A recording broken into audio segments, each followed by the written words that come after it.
All right, everyone. So today we have Renee Cooper, and I know that I'm going to learn a lot from Renee. I actually already have. Renee is an amazing person, and I can't wait for you to learn more about her. So, Renee, can you tell the audience a little bit about yourself?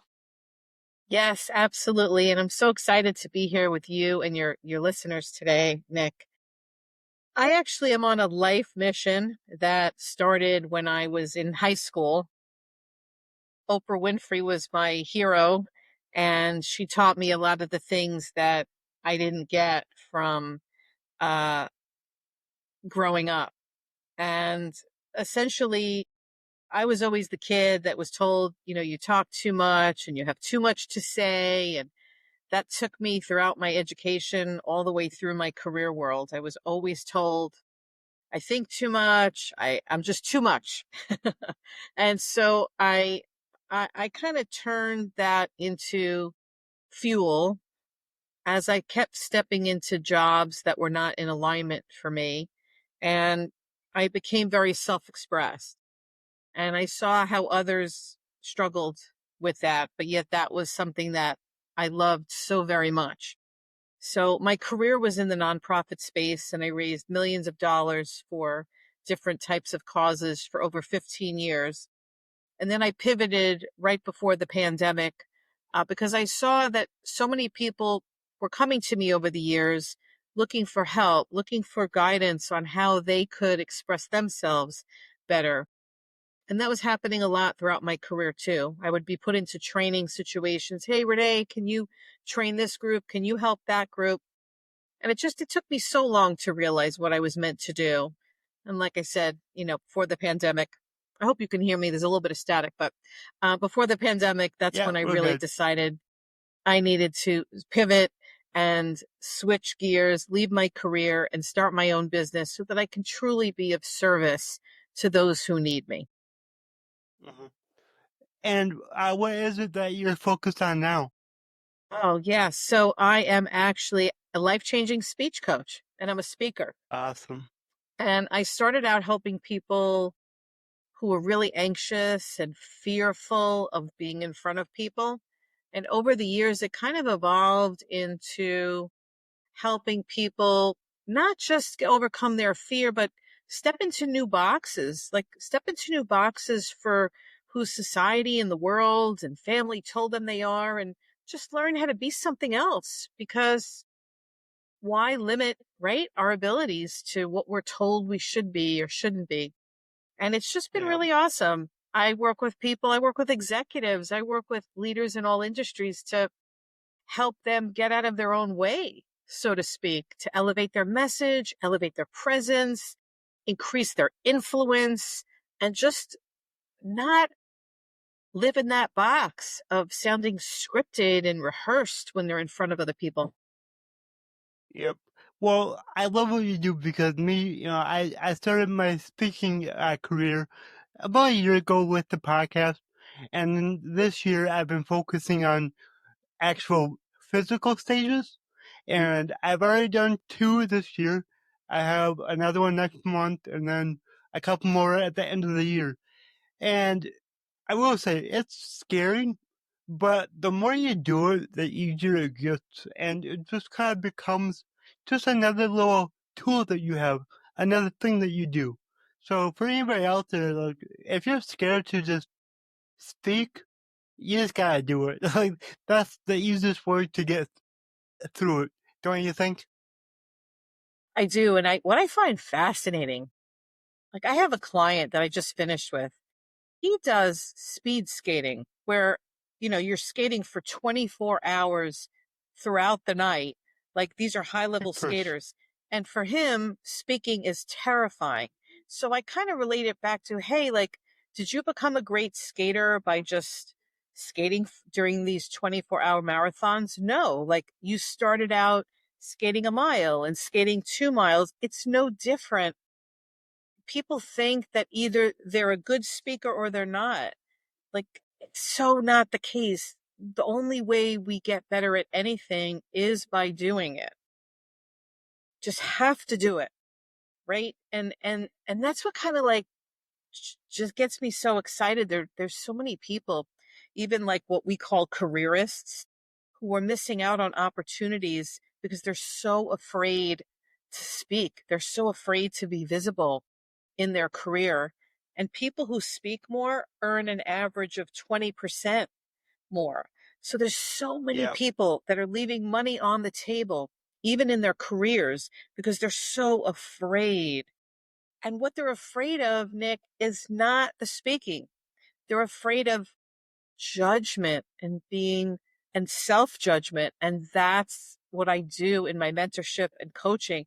I tackle that because it took me so long to, have the confidence that I have now because of years of holding back on what I wanted to do. Yeah, and I love that you talk about that because we're all afraid of what other people are thinking of us. I lived my whole entire life like that, and it held me back from so many things because I was just so afraid of what somebody else might think of that. And once I broke free, it was just like, all right, I'm done caring. Like, I know who I am. So I'm going to live my life to the fullest, regardless of what other people think. And I'm so glad that I made that decision because now, like, I'm living a life that's 10 times better than it was, 3, 4 years ago. It's just Wow. that one thing made the biggest difference. And then with that came a lot of self confidence because then I wasn't afraid anymore. So I just became more confident in myself.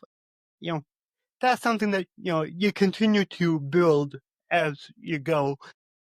I don't think anybody's ever like, 100% confident, but you can definitely keep building that. Yeah, I love how you help people, and I love that. I resonate with your stories a lot because it's something that I'm currently going through. I'm just getting started in my speaking career, and it's fun and scary, and yeah, I like it though. I really do. And I do have a question for you. So, like, a lot of people have like a speech that they give and it's like they memorize the whole speech. I really struggle with memorizing a speech.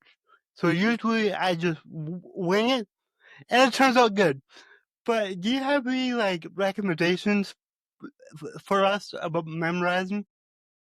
Oh my God, absolutely. And first off, I have to touch on something you said just before. It thrills me, honestly, when I talk to people, and I don't mean to age myself, but that have caught on to that letting go of what other people think.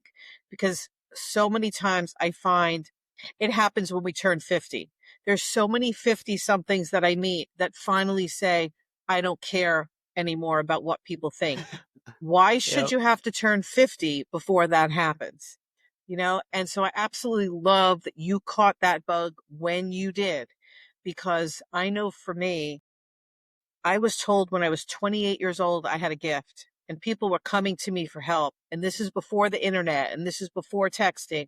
I had no clue how to help people. I had no clue about how to start a business. I didn't have any mentors. So I just squashed my dream and I just kept burying it and burying it and burying it. And yeah, now it's a part of my journey and it's a part of my story, a part of my path. But I often think, wow, like if I could help one person shift now to start what's on their heart now, if they have a message or they're on a mission, or if they have a passion about something, to use the most magical thing you were given, your voice.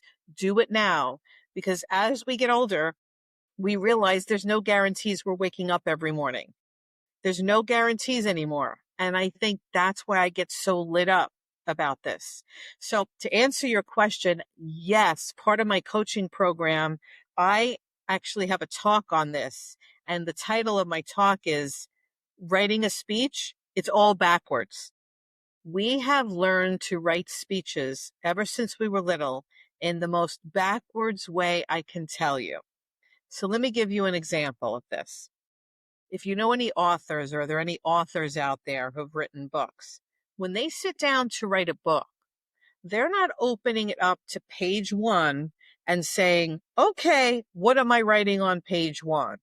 No, they're thinking, what do I want my readers to take away when they're done Mm-hmm. reading my book? It's no different when you're writing a speech. One of the best tips, and again, I go into this in my course that I teach and when I speak to audiences one-on-one about writing it backwards, I want you to think about the end.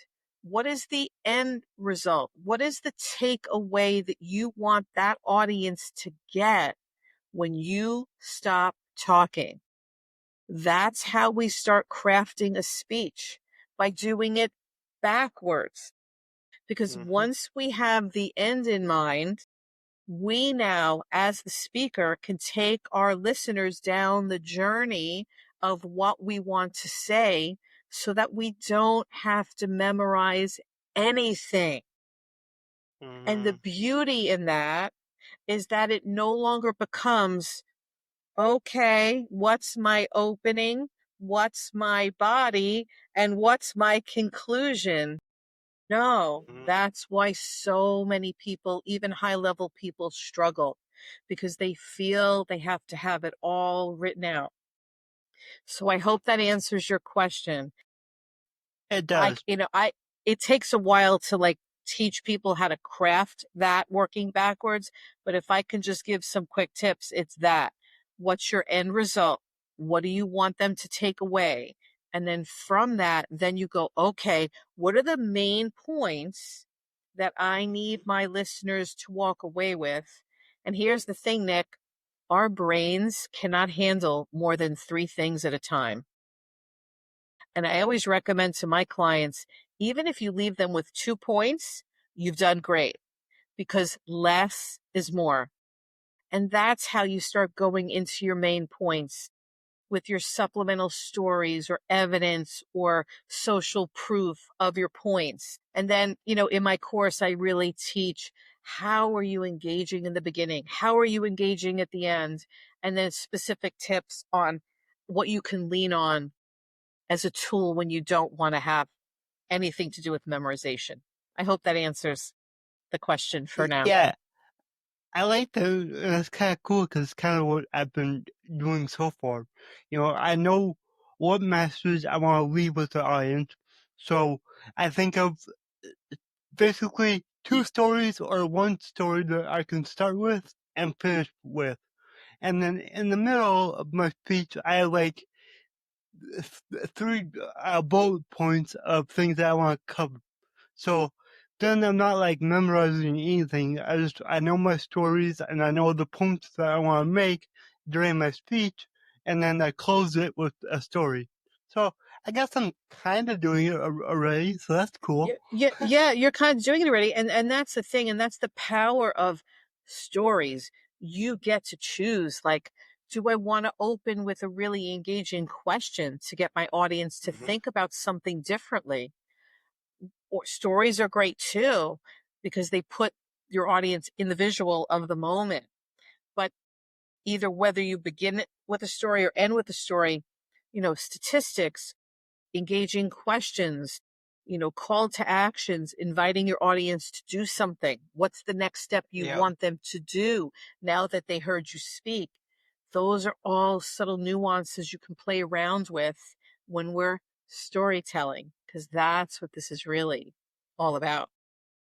Yep. And I always like to start with something to get the audience engaged. I'll have the audience do something, say something, maybe get up, That's like the things that I like to do. It's like, all right, let's make sure that we're all engaged first and then we'll get into it.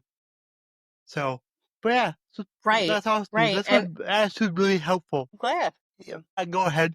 What were you going to say? Oh, nothing. I wasn't sure if you were asking me a question. No, I was saying I'm really glad. I'm glad that it was helpful. Um, Yeah. Thank you. one of the things that I teach when people decide to partner with me, on my 1 month express journey or in my transformative 3 month journey, is you're not we're not focusing on writing, and that's the issue. Like, we've been conditioned since we were young kids to write a speech, to write a presentation, to write a talk.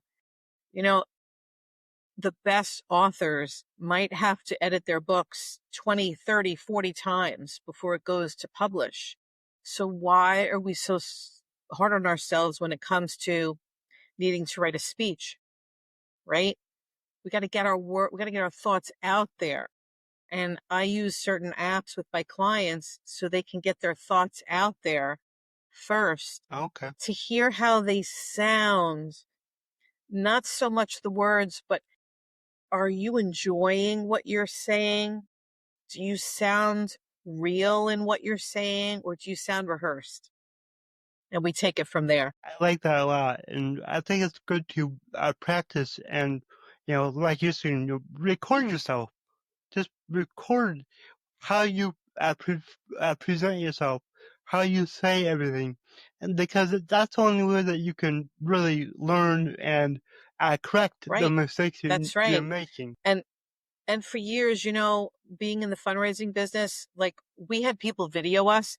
I couldn't watch myself for years. I had no interest. I don't want to see Same. myself. No, no, no, no. But when I started leaning into some of my mentors, when I started building my craft, one of the key things I learned is we're so quick to look at ourselves, but I actually encourage the opposite. I encourage you to just listen to yourself. So if there's a way, and there are apps like called voice memos, where you're just listening, because when we look at ourselves, we're too critical of, oh, I have gray hair, I didn't dye my hair, or I don't like that shirt, or my pants are wrinkled. Like, we become so hyper focused on our appearance that we're not able to focus on how we sound. And on the flip side, when I'm doing consulting work with high level clients, we actually encourage, when I'm working with a video producer, for the client to actually watch themselves and not hear themselves, because then we do the next set of dynamics. Just look at how they're portraying themselves without the voice. So there's a lot of ways you can work on building your skill set. And it's not just Mhm. about watching yourself speak. First, listen to yourself. And then once you like how you sound, then just watch yourself. Look at the way you're using your body to tell a story.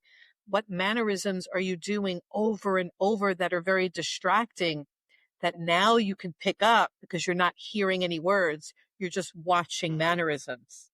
So those are two extra tips that I'm offering, your audience to help. I think it's really cool because you're only the second person that I've heard talk about that, where you record yourself speak and then you watch each individual thing separately. First you listen, and then you watch without sound, and then you can watch it all together. I can't remember who else it was. It was some, speaking coach or something like that that I heard from. But I was like, that's a really good idea. And now you just confirmed that with me. So thank you. Well, you're so welcome. It makes a huge, huge difference, because nobody, and this is the thing that I tell people all the time. It's not your fault. It's not your fault. Wherever you are, it's not your fault. Because unless you've been trained with a professional voice coach, or you've been trained to be a method actor, or you've been trained in theatrical performance, you've never been exposed. One Yep. public speaking class in college is not going to do it. Giving a book report throughout your educational career once a quarter is not going to do it. And I gotta say, for all the listeners out there that you just don't know where to start yet, you don't know how to get started, all I gotta say is put it out into the world that you want to be a speaker, and things will line up automatically. And I'll give you an example. Me, this year, I decided that I wanted to be on one physical stage every month. this whole year I've been introduced to people that can help me do that. And look at, I have Renee in front of me right now on my podcast helping me with my speaking career. And I didn't go out and find Renee. You know, we just kind of got connected. And that's the power of just putting it out there and letting other people know what you want to do and what you want to accomplish. Because things Yeah, happen like magic and it is just do. remarkable. So, yeah, Yeah, if I can add to that, Nick, see, here's the thing. Our egos are there's a great t-shirt and I can't think of the expression right now. Our egos are what really destroys and crush our dreams. If your listeners or anyone out there who's listening, if you have an important message, and again, this took me a long time to get to this point, but if you can get to see that your message is not about you, your message is there to impact other people. The value of your message outweighs and is more important than you as the messenger. It kind of reduces fear a little bit more it does. because it allows you to see that it isn't about us. Yes, people are seeing your face and they're listening to your voice, but they're listening for themselves. They're listening for how this affects their life. And if that's something that can support people in getting out there, raising your hand in a meeting, standing up at your company and sharing an idea, that's where it's at. If you're thinking about the good of the group or an idea that's there to be of service to others, you take yourself out of the equation and it's not about you anymore. And that helps so much with the people that I support. That's what keeps me going every day. It's not about me. It's about the people that I help. You know, I've been making social media videos for over 3 years now, and Wow. a lot of the videos, like I'll make it and I'll edit it and I'll go, that's not very good. But I post it anyways, and it's usually those videos that I think, aren't very good are the ones where I get the comments of, this helped me so much. Thank you for sharing this. And that right there, that's like, that's like fuel. That just, I love It is that. fuel. I love knowing And that I can help people. and I love that, Nick, because see, this is the thing, like everyone is striving to be this. Look, with all the filters that are out there, they're striving for this perfectionism that is not real. It doesn't exist. If we strive for being perfectly imperfect, if we can strive to be imperfect, we're not getting in our own way anymore. It reminds me of a client that I had for over a year. She's this incredible international life coach who makes such a difference in the lives of so many people. But you know why she wouldn't post, Nick? Because she'd say to me, well, my makeup isn't perfect and my hair hasn't been done and I don't have the right suit on. And it took me a good 6 months with her for her to get to see that she's limited her voice because of these things that she's put in her own way. And it's been so nice to see her out there more because her message is important. And that's I huge, love, in my opinion. yeah, I love that. And I always strive for that. What did you call it? Imperfect Perfectly perfection or to something? be perfect, to be perfectly imperfect. There you go. Perfectly imperfect, because it's, you'll wear yourself out if you try to be perfect with everything. And it's like, the important thing is just getting things done. That's how you're gonna help people. Just get things done. And if anybody's out there listening and you want a good mentor that can help you through what we're talking about right now, look up Mel Robbins.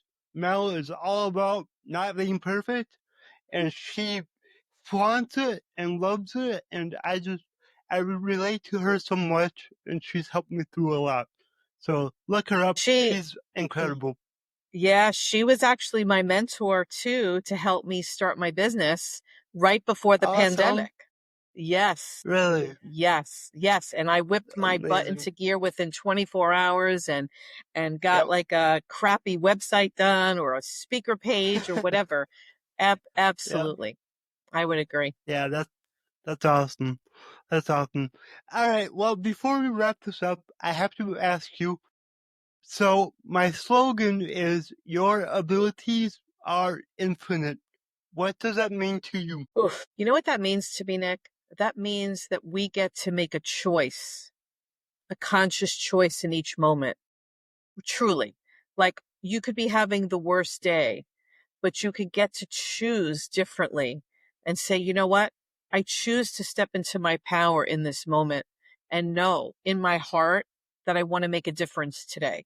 Whether it's, like I said, at your company, in your business, as an entrepreneur, or if you are a speaker, or if you're an upcoming speaker, it doesn't matter. You get to step into that power.